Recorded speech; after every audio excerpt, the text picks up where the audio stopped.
Radio Tehran, শুরু হচ্ছে বিশ্ব সংবাদ।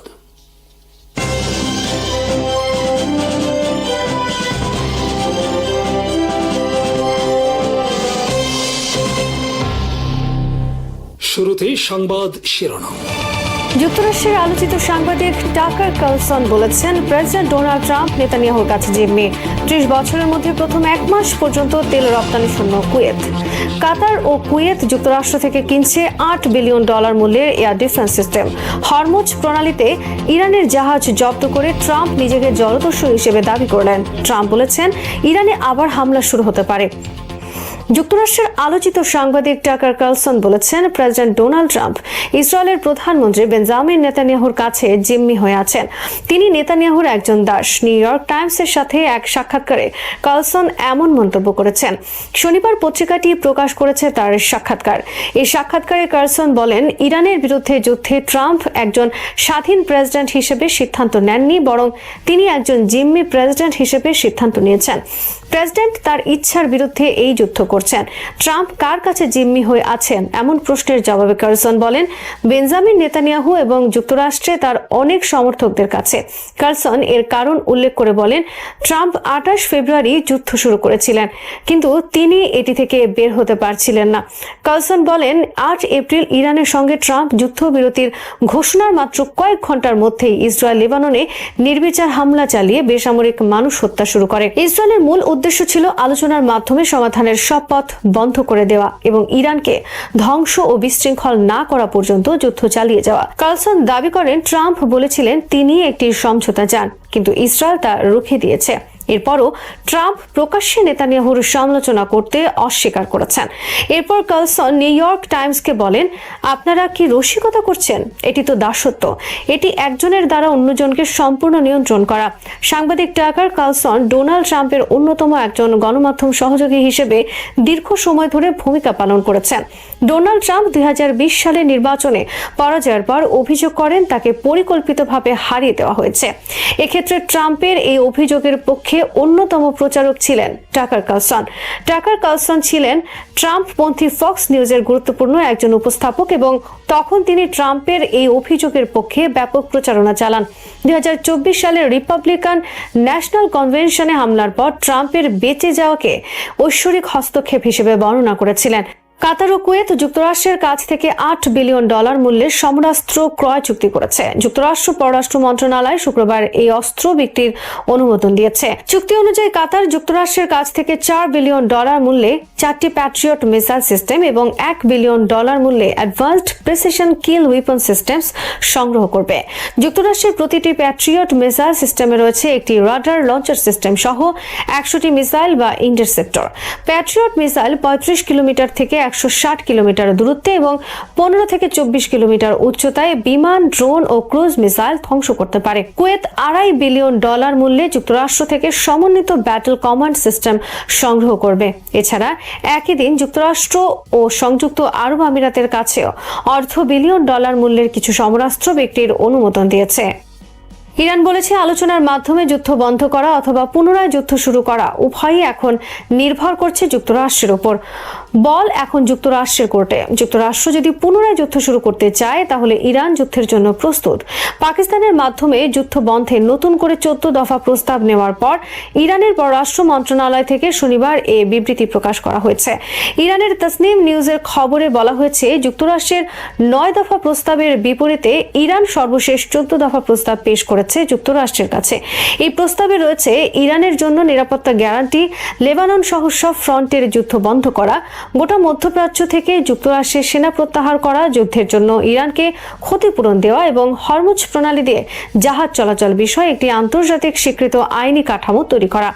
14 দফা প্রস্তাব পাওয়ার পর যুক্তরাষ্ট্রের প্রেসিডেন্ট ডোনাল্ড ট্রাম্প শনিবার বলেছেন, আমরা এটি পুনরায় বিবেচনা করব, তবে মনে হচ্ছে ইরানের বিরুদ্ধে আবার হামলা শুরু করতে হবে। ফ্লোরিডার ওয়েস্ট পাম বিচে শনিবার সাংবাদিকদের সঙ্গে কথা বলার সময় ট্রাম্প বলেন, ওয়াশিংটন পুনরায় হামলা শুরু করতে পারে এমন সম্ভাবনা রয়েছে। বলছে, ইরান যদি বেশি বাড়াবাড়ি করে তাহলে হামলা চালানো হতে পারে। এ সময় হরমুজ প্রণালী বিষয়ে ট্রাম্প বলেন, হরমুজ প্রণালীতে নৌ অবরোধ অত্যন্ত লাভজনক একটি ব্যবসা। আমরা ইরানের পণ্য জব্দ করেছি, তেল জব্দ করেছি। আমরা অনেকটা জলদস্যুদের মতো, কিন্তু আমরা কোনো খেলাতে খেলছি না। এদিকে যুক্তরাষ্ট্রের ট্রেজারি বিভাগ জানিয়েছে, যেসব ব্যক্তি বা প্রতিষ্ঠান হরমুজ প্রণালী অতিক্রমের জন্য ইরানকে টোল বা মাশুল দেবে তাদের উপরে নিষেধাজ্ঞা আরোপ করা হবে। অন্যদিকে মার্কিন পররাষ্ট্র দপ্তর মেরিটাইম ফ্রিডম কনস্ট্রাক্ট নামে একটি নতুন সমুদ্রপথ ব্যবস্থার ঘোষণা দিয়েছে। এটি মার্কিন সেন্ট্রাল কমান্ডের সেন্টকমের নিয়ন্ত্রণে পরিচালিত হবে। এই ব্যবস্থার আওতায় একটি জাহাজ জোট গঠন করা হবে যারা যুক্তরাষ্ট্রের শর্ত মেনে এই প্রণালী ব্যবহার করবে। এসব জাহাজকে মার্কিন নৌবাহিনীর রণতরী পাহারা দিয়ে নিয়ে যাবে এবং তাদের কোনো টোল দিতে হবে না। 30 বছরের মধ্যে এই প্রথম কুয়েত এক মাসে 1 ব্যারেল অপরিশোধিত জ্বালানি তেল ও রপ্তানি করতে পারেনি। ট্যাঙ্কার ট্র্যাকার্স.com এর এক প্রতিবেদনে এই তথ্য জানানো হয়েছে। এর আগে সর্বশেষ 1990 সালে সাদ্দাম হোসেনের কুয়েত আগ্রাসন এবং পরবর্তীতে ইরাকে আমেরিকান অভিযানের সময় পরিস্থিতি দেখা গিয়েছিল। বর্তমানে ইরান যুদ্ধ এবং হরমুজ প্রণালী বন্ধের কারণে কুয়েত এই দুরবস্থার মুখোমুখি। সংযুক্ত আরব আমিরাত, বাহরাইন, কাতারেও প্রায় একই অবস্থা। তবে সৌদি আরব লোহিত সাগরের মাধ্যমে উল্লেখযোগ্য পরিমাণ জ্বালানি তেল রপ্তানি করতে পারছে।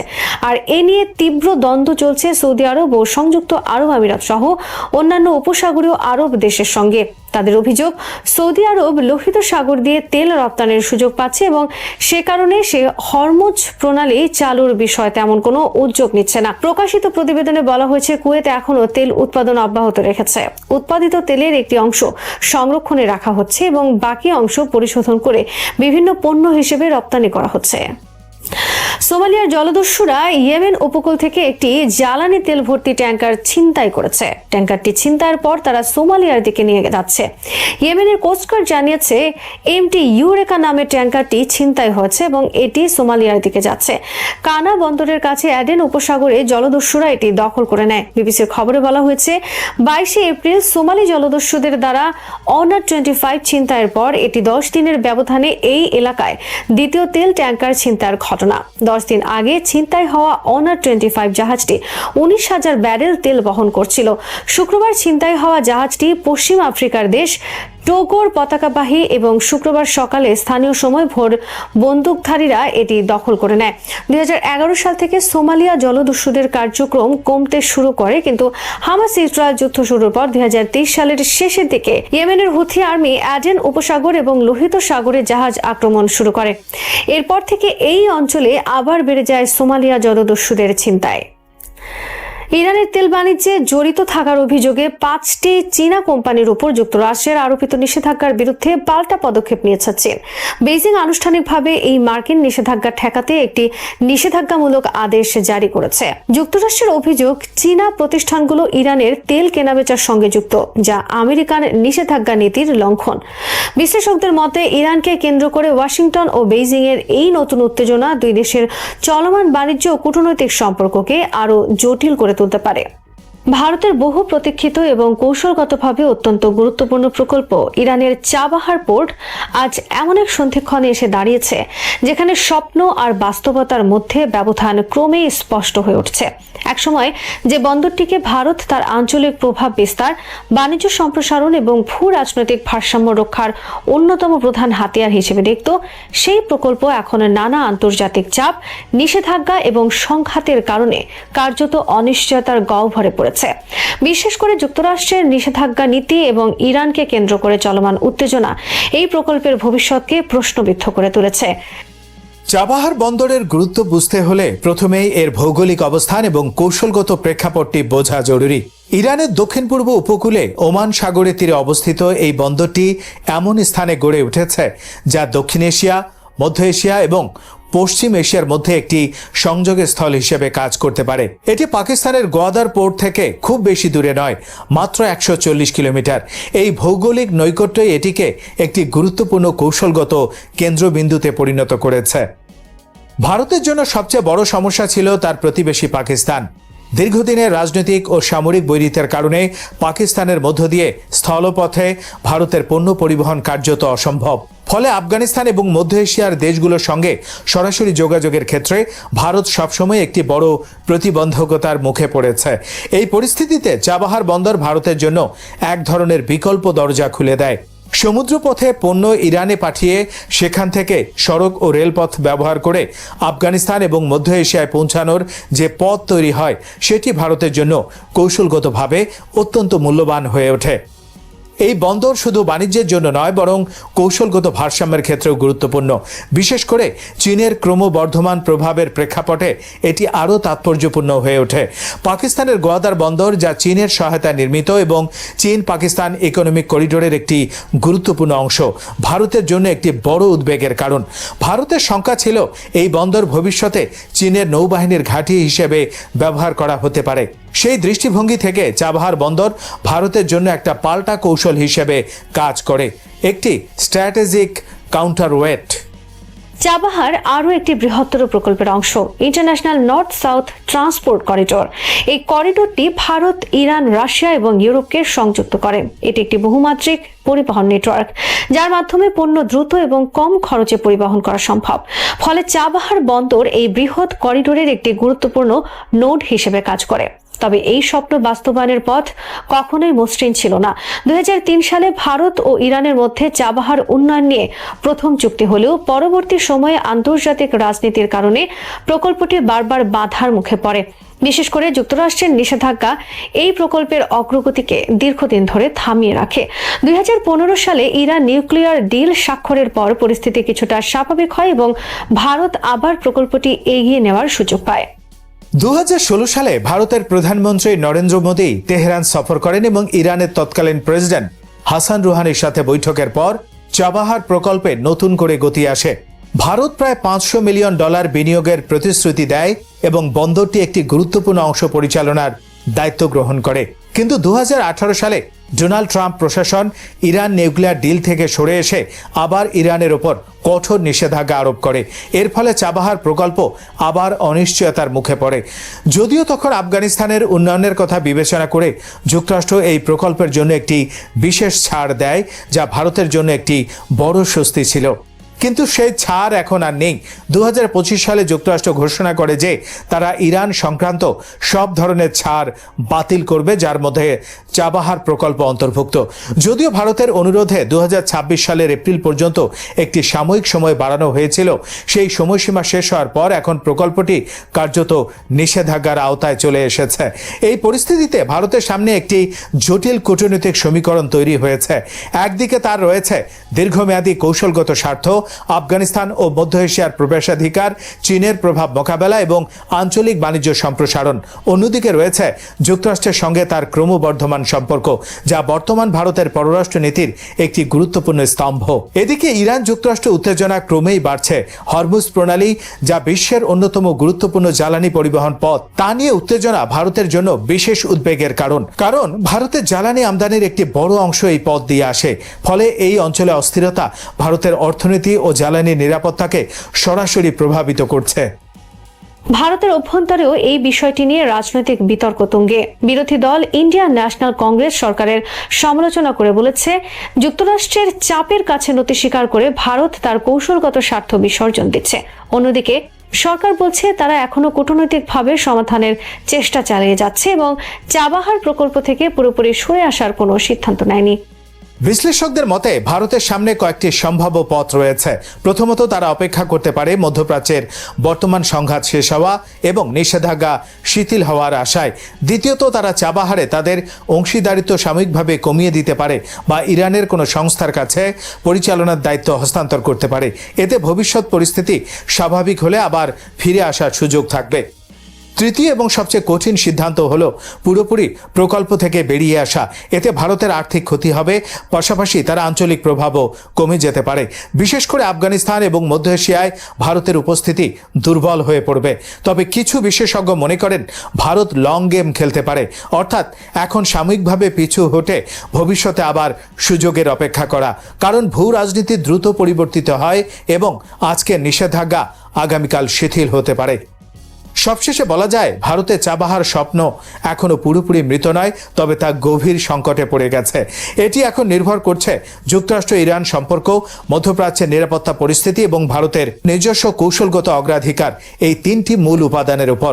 যদি পরিস্থিতি অনুকূলে আসে তবে চাবাহার আবার ভারতের আঞ্চলিক কৌশলের কেন্দ্রবিন্দুতে ফিরে আসতে পারে, আর যদি না আসে তবে এটি হয়তো ইতিহাসের একটি অসমাপ্ত অধ্যায় হিসেবেই থেকে যাবে।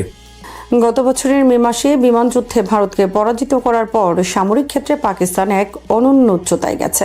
চীনা যুদ্ধ বিমানে ভারতের এই পরাজয়ের পর পাকিস্তান এখন মনোনিবেশ করেছে নৌশক্তির দিকে।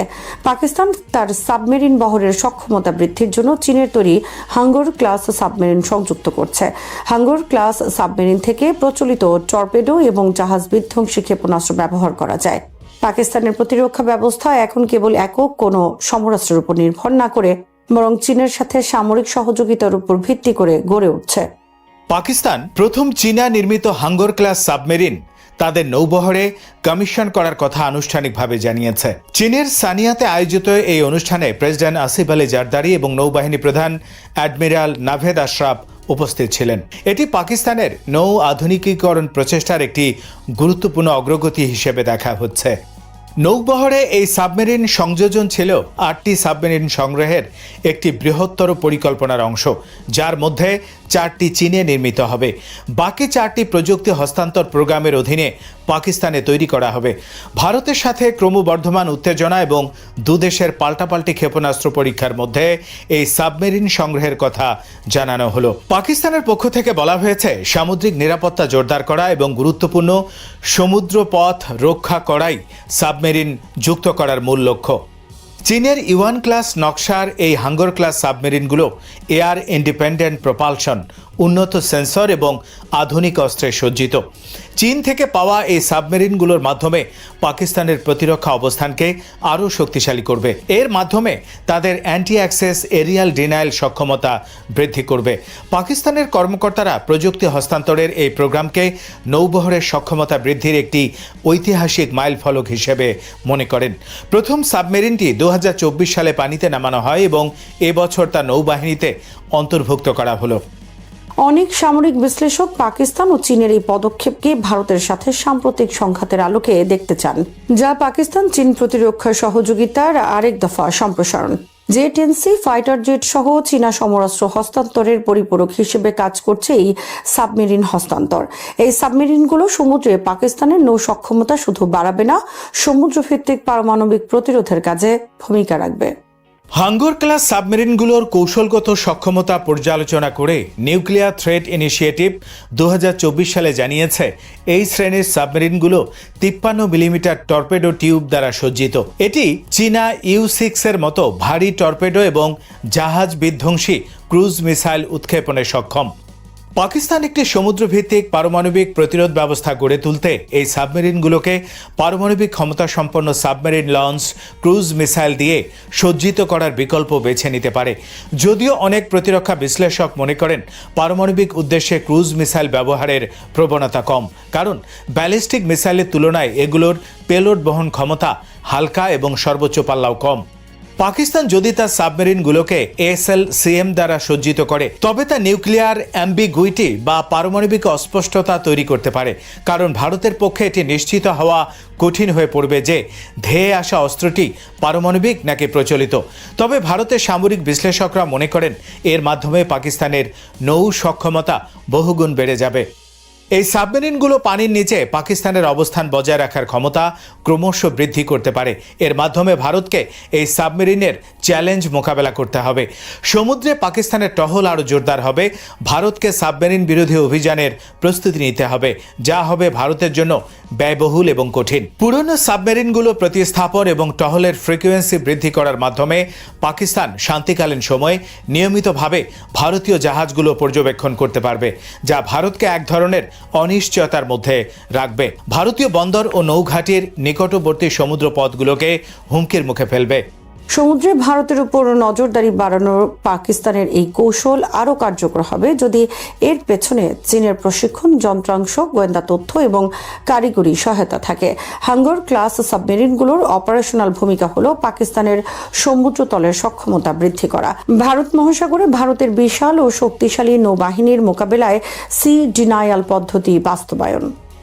পাকিস্তানের সামরিক বিশ্লেষকরা বলছেন, ভারত মহাসাগরীয় অঞ্চলে নয়াদিল্লির যে ক্রমবর্ধমান নৌশক্তি এবং সাব সারফেস সক্ষমতা ঠেকাতে হাঙ্গর ক্লাস সাবমেরিনগুলো অত্যন্ত প্রয়োজন ছিল, কথা অস্বীকার করার উপায় নেই। নৌবাহিনীতে সামরিক সরঞ্জামের ক্ষেত্রে ভারতের প্রচলিত সামরিক শক্তির তুলনায় পাকিস্তান অনেক পিছিয়ে রয়েছে। ভারতের কাছে দুটি বিমানবাহী রণতরী এবং দুটি পারমাণবিক শক্তিচালিত ব্যালিস্টিক মিসাইল সাবমেরিন রয়েছে, যা পাকিস্তানের কাছে নেই। সীমিত সম্পদ এবং ছোট নৌবহর নিয়ে পাকিস্তানের পক্ষে ভারতের উন্নত প্রচলিত সক্ষমতার সাথে পাল্লা দেয়া কঠিন, ফলে তাদের বিকল্প পন্থার উপর মনোনিবেশ করা জরুরি ছিল বলে মনে করেন পাকিস্তানি সামরিক বিশ্লেষকরা। এর অংশ হিসেবে এই হাঙ্গর ক্লাস সাবমেরিনগুলো সংযুক্ত করা হলো। ভারতের বিশাল নৌবহরকে মোকাবেলা করতে সাবমেরিন এবং উপকূলীয় প্রতিরক্ষা ব্যবস্থা সহ অপ্রচলিত রণকৌশল ও অস্ত্র ব্যবহার ছাড়া পাকিস্তানের সামনে সহজ কোনো পথ খোলা নেই। পাকিস্তান সমুদ্র যুদ্ধের ক্ষেত্রে সি ডিনায়াল মতবাদ অনুসরণের দিকে যাচ্ছে বলে মনে করা হয়, যার লক্ষ্য হল ভারতের আশেপাশে জলসীমা ব্যবহারকে সীমিত করা এবং তাদের অপারেশনাল সুবিধা কমিয়ে আনা। হাঙ্গর ক্লাস প্রোগ্রামের কৌশলগত গুরুত্ব লুকিয়ে আছে পাকিস্তান চীনের গভীর প্রতিরক্ষা অংশীদারিত্বের মধ্যে। এই সম্পর্কের বৈশিষ্ট্য হল ব্যাপক অস্ত্র হস্তান্তর, আন্তঃকার্যক্ষমতা এবং ভারতকে ভারসাম্যপূর্ণ অবস্থায় রাখার লক্ষ্যে সমন্বিত সামরিক অবস্থান। চীন দীর্ঘদিন থেকে পাকিস্তানের প্রধান অস্ত্র সরবরাহকারী হিসেবে আবির্ভূত হয়েছে। তারা এমন সব উন্নত সামরিক ব্যবস্থা সরবরাহ করছে যা পাকিস্তানের প্রতিরক্ষা সক্ষমতাকে সুদৃঢ় করছে। এর মাধ্যমে দ্বিপাক্ষিক সামরিক সম্পর্ক আরও শক্তিশালী হয়ে উঠছে। স্টকহোম ইন্টারন্যাশনাল পিস রিসার্চ ইনস্টিটিউটের তথ্য অনুযায়ী 2021 থেকে 2025 সাল পর্যন্ত চীন ছিল বিশ্বের পঞ্চম বৃহত্তম অস্ত্র রপ্তানিকারক দেশ, যা ওই সময় বিশ্ব অস্ত্র বাণিজ্যের 5.6%। পাকিস্তান ছিল চীনের শীর্ষ অস্ত্র ক্রেতা দেশ। চীনের মোট অস্ত্র বিক্রির 61% ছিল পাকিস্তানের কাছে। এটি সামরিক সহযোগিতা, যৌথ মহড়া, প্রশিক্ষণ বিনিময় এবং গোয়েন্দা তথ্য আদান প্রদানের মাধ্যমে আরও পূর্ণতা পায়। এটি দুটি দেশের মধ্যে আন্তঃকার্য সক্ষমতা এবং অপারেশনাল সমন্বয়কে শক্তিশালী করে। সুদীর্ঘ কৌশলগত অংশীদারিত্বের মধ্যে চীনের সামরিক সহায়তার উপর পাকিস্তানের নির্ভরশীলতা বাড়ার পাশাপাশি সামরিক সক্ষমতা বাড়ছে। চীন পাকিস্তান সামরিক সহযোগিতা ভারতের জন্য একটি কৌশলগত হুমকি হয়ে দাঁড়িয়েছে। কাশ্মীর এবং চীন ভারত সীমান্তের বিরোধপূর্ণ এলাকাগুলো নিয়ে দীর্ঘস্থায়ী আঞ্চলিক বিরোধের জেরে এই সহযোগিতা ভারতের জন্য দুই ফ্রন্টে যুদ্ধের চ্যালেঞ্জ সৃষ্টি করেছে। চীন ও পাকিস্তান উভয় দেশই ভারতকে মোকাবেলা করতে প্রস্তুত। ভারতীয় বিশ্লেষকদের মতে 2019 সালে কাশ্মীরে ভারতের আন্তর্জাতিক আইনের বাইরে গিয়ে একচ্ছত্র আধিপত্য বিস্তারের পর থেকে চীন ও পাকিস্তানের নীতিতে বড় ধরনের পরিবর্তন আসে। এই দুই দেশ সম্পর্ককে একটি থ্রেশহোল্ড অ্যালায়েন্সে রূপ নিয়েছে, যার মাধ্যমে সক্ষমতা ভাগাভাগি, যৌথ পরিকল্পনা এবং আন্তঃকার্যক্ষমতাকে সহজতর করে। চীনা সামরিক প্রযুক্তি, গোয়েন্দা সহায়তা এবং মাল্টি ডোমেইন যুদ্ধের দিকে গুরুত্ব আরোপ করা হয়। এর মাধ্যমে এমন এক কার্যকর সামরিক সমন্বয় তৈরি করছে যা ভারতের জাতীয় নিরাপত্তার জন্য একটি রিয়েল টাইম বা তাৎক্ষণিক হুমকিতে পরিণত হয়েছে। গত বছরের বিমান যুদ্ধে ভারতের পরাজয়ে এর প্রমাণ পাওয়া গেছে। এখন এ ধরনের আঞ্চলিক বিরোধ সামুদ্রিক এলাকাগুলোতেও ছড়িয়ে পড়তে পারে। পাকিস্তানের হাঙ্গর ক্লাস সাবমেরিনগুলো চীনা সিস্টেমের সাথে সমন্বিত। এর ফলে ভারত মহাসাগরে বৃহৎ শক্তির প্রতিদ্বন্দ্বিতা আরও তীব্র হবে। পাকিস্তান, ভারত এবং চীনের মধ্যে কৌশলগত প্রতিযোগিতা এবং প্রতিরক্ষা সক্ষমতার মূল ক্ষেত্র হিসেবে সমুদ্রতলের অভিযান আরও তীক্ষ্ণ এবং তীব্র করে তুলবে। শ্রোতা বন্ধুরা, বিশ্ব সংবাদে এই ছিল আমাদের সর্বশেষ আয়োজন। সঙ্গে থাকার জন্য আপনাদের সবাইকে অসংখ্য ধন্যবাদ।